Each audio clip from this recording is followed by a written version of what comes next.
Hello friends, इस video में हम पिछली वीडियो की तरह बायोलॉजी के ब्लड सर्कुलेशन चैप्टर के कुछ क्वेश्चन सॉल्व करेंगे जो कि नीट के लिए बहुत इंपॉर्टेंट है।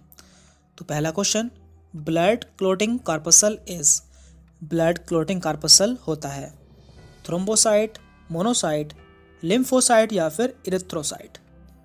तो इसका राइट आंसर है ए, थ्रोम्बोसाइट, जिसे ब्लड प्लेटलेट भी कहा जाता है और इसका फॉर्मेशन मेगा कैरियोसाइट द्वारा रेड बोन मैरो में होता है। How many heme molecules are present in one molecule of haemoglobin. एक हीमोग्लोबिन के मोलिक्यूल में कितने हीम मोलिक्यूल्स पाए जाते हैं? 1, 2, 3 या 4? तो इसका राइट आंसर है 4, यानी कि एक हीमोग्लोबिन में 4 हीम के मोलिक्यूल्स, Fe के मोलिक्यूल्स पाए जाते हैं। Which of the following is required for RBC formation. इनमें से किसकी ज़रूरत आरबीसी के बनने के लिए होती है? Vitamin C, vitamin B12, folic acid या फिर ऑल ऑफ दीज? तो इसका सही आंसर है D, all of these.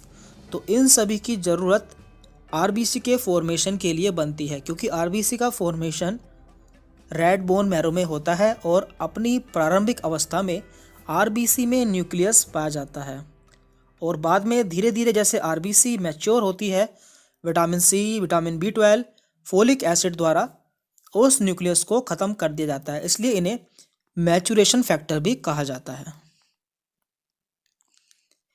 Red cell count is carried out by. RBC के काउंट को किसके द्वारा मापा जाता है? हीमोसाइटोमीटर, हीमोग्लोबिनोमीटर, स्पिग्नोमैनोमीटर या फिर इलेक्ट्रोकार्डियोग्राम? तो इसका राइट आंसर है A, haemocytometer is a device used to estimate the concentration of cell in blood samples. There is no DNA in. इनमें से किसमें डीएनए नहीं पाया जाता है? Mature RBC, immature spermatozoa, hair root या फिर एन ई न्यूक्लिएटेड ओवम? तो इसका आंसर आप जानते होंगे, इसका राइट आंसर है ए, मैच्योर आरबीसी में सेल ऑर्गेनल्स नहीं पाए जाते हैं, इसलिए इसमें डीएनए भी नहीं पाया जाता है। Formation of RBC is called. RBC के बनने को क्या कहते हैं? पोकियोजेनेसिस, इरेथ्रोपोएसिस, ल्यूकोजेनेसिस या फिर नन ऑफ दीज? तो इसका राइट आंसर है B, erythropoiesis. A siderocyte is a RBC containing Pappenheimer bodies, Russell bodies, Herring bodies या फिर सूफनर डॉट्स? तो इसका राइट आंसर है A, Pappenheimer bodies. Both RBC and WBC are formed in the. RBC and WBC कहाँ बनती हैं? Thymus, adrenal, thyroid या फिर बोन मैरो? तो इसका राइट आंसर है D, RBC and WBC both are formed in the bone marrow.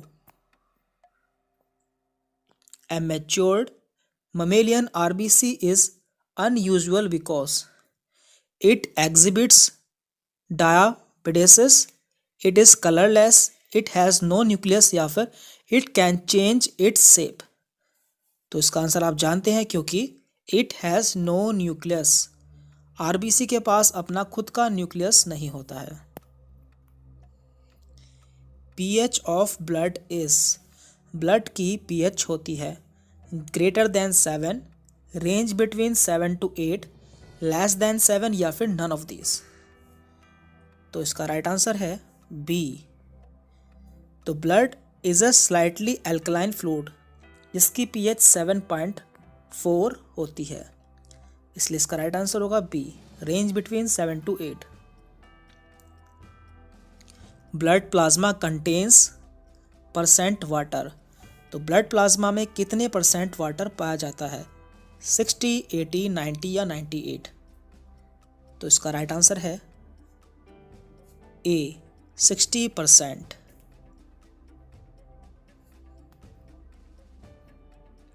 Which of the following is phagocytic? इनमें से कौन सी सेल फेगोसाइटिक है? मोनोसाइट, आरबीसी, इओसिनोफिल या फिर बेसोफिल? तो इसका राइट आंसर है A monocyte. Life span of RBC, RBC का जीवन काल कितना होता है? 20 डेज, 120 डेज, 100 डेज या फिर 150 days? Right answer is B 120 days. एक आरबीसी का जीवन काल 120 दिन होता है। Which is not the cellular element of blood? इनमें से ब्लड का कौन सेलुलर एलिमेंट नहीं है? T cell, B cell, plasma या फिर मोनोसाइट? तो इसका राइट आंसर है सी प्लाज्मा, क्योंकि blood is a fluid body tissue that consist of blood cells and plasma. Blood plasma is the liquid part of the blood excluding blood cells. According to Best and Taylor's theory, which of the following does not play any role in blood clotting?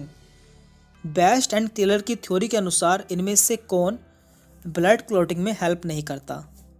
Prothrombin, fibrinogen, platelets या फिर calcium ions?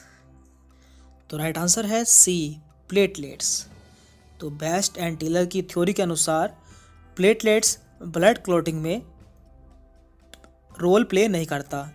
इनके अनुसार ऐसे 4 factor हैं जो कि blood clotting में role play करते हैं, जो कि है prothrombin, fibrinogen, calcium ion and thromboplastin.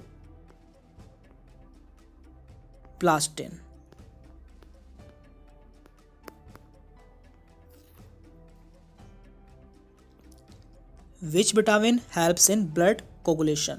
इनमें से कौन सा विटामिन है जो कि ब्लड के कोगुलेशन में हेल्प करता है? विटामिन के, विटामिन सी, विटामिन ए या विटामिन डी? तो इसका आंसर है ए विटामिन के।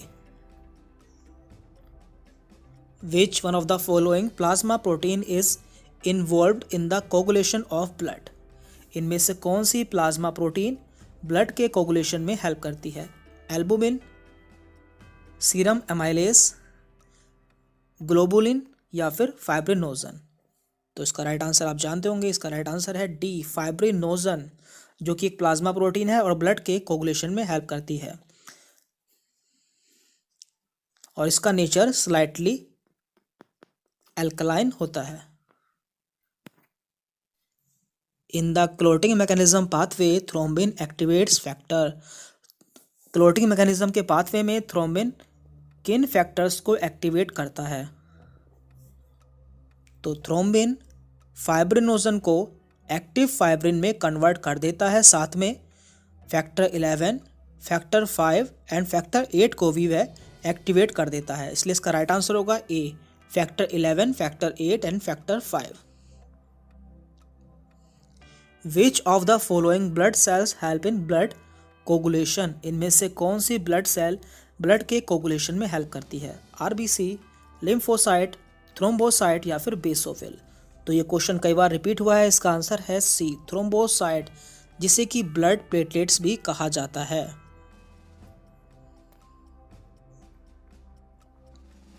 The blood does not clot inside the body because of. Blood body के अंदर नहीं जमता क्योंकि उसमें पाया जाता है oxygenation of blood, movement of blood, heparin blood या फिर एब्सेंस ऑफ फाइब्रिनोजन ब्लड? तो इसका राइट आंसर है सी, क्योंकि ब्लड में हिपेरिन पाया जाता है जो कि एंटी कोगुलेंट होता है, जिस कारण ब्लड हमारी बॉडी में नहीं जमता है। In the extrinsic clotting pathway the active factor 7 activates factor. Extrinsic clotting pathway में एक्टिव फैक्टर 7 किसे एक्टिवेट करता है? तो इसका राइट आंसर है सी फैक्टर 9 एंड फैक्टर 10 को। तो इस पूरे पाथवे को समझने के लिए हम एक सेपरेट वीडियो बनाएंगे जिसमें आपको बताएंगे आप इसे ट्रिक की हेल्प से कैसे याद रख सकते हैं। Which of the following prevents the conversion of prothrombin to thrombin in a undamage blood vessel. एक अनडैमेज ब्लड वेसल में प्रोथ्रोम्बिन को थ्रोम्बिन में कन्वर्ट होने से कौन रोकता है? थ्रोम्बोप्लास्टिन, फाइब्रिनोजन, हिपेरिन या फिर कैल्शियम आयन। तो इसका राइट आंसर है सी, हिपेरिन, क्योंकि हिपेरिन एक एंटीकोगुलेंट होता है जो कि ब्लड को जमने नहीं देता है जब तक हमारी ब्लड वेसल डैमेज नहीं होती है। विटामिन के इज रिक्वायर्ड फॉर। विटामिन के की ज़रूरत किस लिए पड़ती है? Converting prothrombin to thrombin, synthesis of prothrombin, calcium combination with prothrombin या फिर all of the above.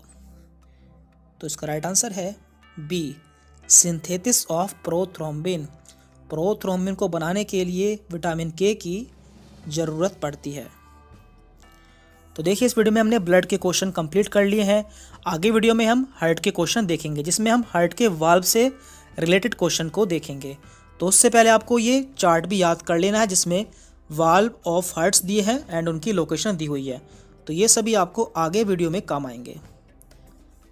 Thank you very much.